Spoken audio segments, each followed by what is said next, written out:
अस्सलाम वालेकुम। आज हम बात करेंगे परफॉर्मेंस और सर्विस मैट्रिक्स की ईबे में। ठीक है।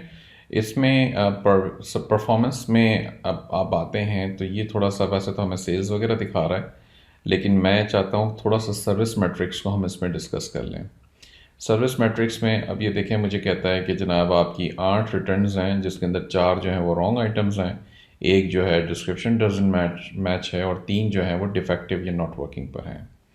और ये कलेक्टिबल्स की कैटेगरी डिफ़ॉल्ट सेलेक्टेड है क्योंकि अभी यहाँ पे रिटर्न ज़्यादा आई हुई हैं, वरना तो ये कैटेगरी आप जो है वो चेंज कर सकते हैं। बेसिकली वही वही कैटेगरीज बता रहा होगा जिसमें एक्चुअली में आपकी प्रोडक्ट्स आ रही होंगी।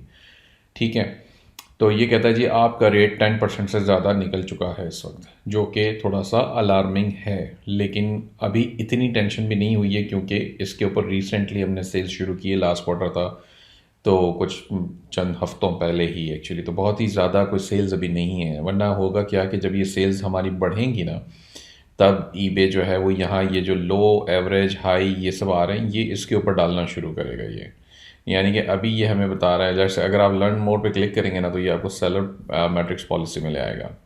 तो यहाँ पे आप देखें कि ये कहता है कि जी ये पीयर बेंचमार्क कैलकुलेट कैसे होते हैं। तो ये हर महीने की 20 तारीख को बेसिकली ये कहता है कि ये कैलकुलेट इवेल्युएट करता है बेसिकली सेलर्स विथ 400 और मोर ट्रांजेक्शन्स, वो सेलर्स जिनकी 400 से ज़्यादा ट्रांजेक्शन्स हैं पिछले 3 महीनों में, वो सेलर जो है वो पिछले 3 महीनों का उनका पीरियड शो हो रहा होगा, यानी कि उसके ऊपर वो उसको इवेल्युएट कर रहा होगा पिछले 3 महीनों की सेल्स के ऊपर। अच्छा, सेलर्स विथ फ्यूअर दैन 400, यानी कि 400 से कम ट्रांजैक्शंस के ऊपर जिनका लास्ट 3 महीने में 400 से कम ट्रांजैक्शंस हैं, वो 12 महीने के पीरियड पे इवेल्युएट होंगे। और हमारा चूंकि पिछले 3 महीने में 400 से कम ट्रांजैक्शंस, ये बता रहा है ना कि हमें टोटल ट्रांजैक्शन 75 है। और ये है पिछला अक्टूबर से लेके अभी सितंबर वाला जो सीन है पूरा, बल्कि पिछले साल का है पूरा, 2020 से लेके 2021 तक का है। तो पूरे 12 महीने में एक्चुअली में हमारी 75, मैंने कहा हम यूज़ नहीं करते हैं तो बहुत ही कम ट्रांजेक्शन हैं उसके ऊपर।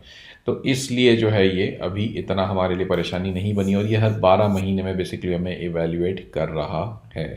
अब अगर हम कंटिन्यूस सेल करना शुरू कर देंगे और हमारी 400 से ज़्यादा ट्रांजेक्शन हो जाएंगी तो ये फिर हमें हर महीने पे 3 महीने की ट्रांजेक्शन्स पे इवेल्युएट करेगा। अच्छा, ये सुन लें कि अब ये कहता है कि जी अगर हमारी परफॉर्मेंस ख़राब हो गई, यानी कि वेरी हाई निकल गई, जो यहाँ पे आ रहा है ये ऊपर, मतलब टेम्परेचर चढ़ते हुए वेरी हाई पे अगर पहुँच गया खुदा ना खास्ता आपका, तो ये कहता है कि आपकी फ़ाइनल वैल्यू फ़ी जो है वो बढ़ा देगा ये। यानी कि ईबे आपसे फाइनल वैल्यू फ़ीस जो है वो बढ़ जाएगी, आपकी जो फीस अपनी ज़्यादा चार्ज करेगा, ज़ाहिर सी बात है आपका फिर नुकसान होना शुरू हो जाएगा। और ऐसा नहीं है कि ईबे बिल्कुल उसके बाद भी आपको माफ़ कर देगा, ये कंटिन्यूस होता रहा तो अल्टीमेटली ईबे आपके अकाउंट को हिट भी करेगा, आपसे मज़ीद डॉक्यूमेंटेशन भी करवाएगा और ये सारी कहानियाँ भी होंगी। तो इस चीज़ का ख्याल रखें, इसके ऊपर नज़र रखें। आपकी बाकी की कैटेगरीज हों उसके ऊपर भी बेसिकली आपको पता होना चाहिए कि वहाँ पे क्या हो रहा है। अब देखें यहाँ पे एक रिटर्न है, टोटल ट्रांजेक्शन 30 है, बेसिकली यहाँ पे आपको ट्रांजेक्शन्स दिखा रहा है। कलेक्टिबल में 75 ट्रांजेक्शन हैं, क्राफ्ट्स में 30 हैं। तो 30 के ऊपर जो है मेरी एक रिटर्न आई है ये वाले क्राफ्ट्स के अंदर। ठीक है।